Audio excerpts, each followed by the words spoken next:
cinta yang dipermainkan oleh wanita. Sungguh tega juga kejamnya, pemuda dikecewakan hatinya. Kasihan memang, aduh kasihan, wanita hancurkan harapan. Pedih yang lama dirasakan, permainan yang sangat keji.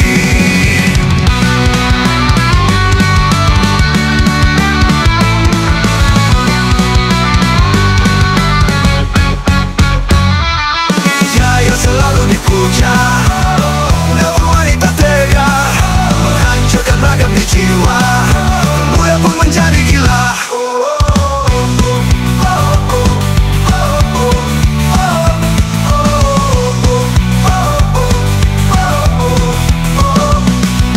Kisah seorang pemuda mencari cinta, hasilnya hampa. Kisah seorang pemuda tidak berdaya menjadi gila.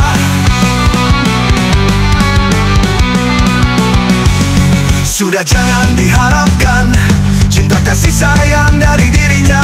Pergilah jauh untuk menghindar, janganlah kau dekatkannya lagi. Lupakanlah semua yang ada waktu pertama jumpa dengannya. Anggaplah saja itu cobaan sebagai peringatan untuk dirimu.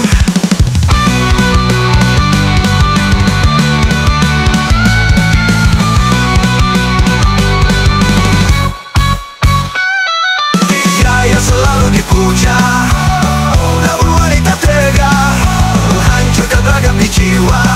Pemuda pun menjadi gila.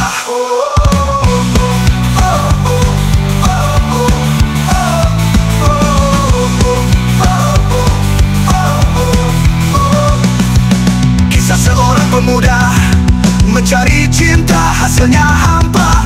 Kisah seorang pemuda tidak berdaya menjadi gila.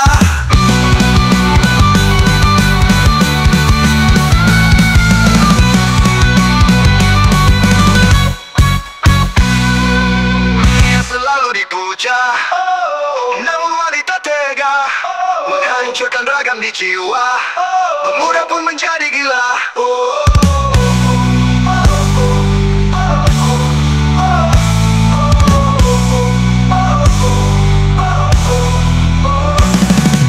Kisah seorang pemuda mencari cinta, hasilnya hampa. Kisah seorang pemuda tidak berdaya menjadi gila.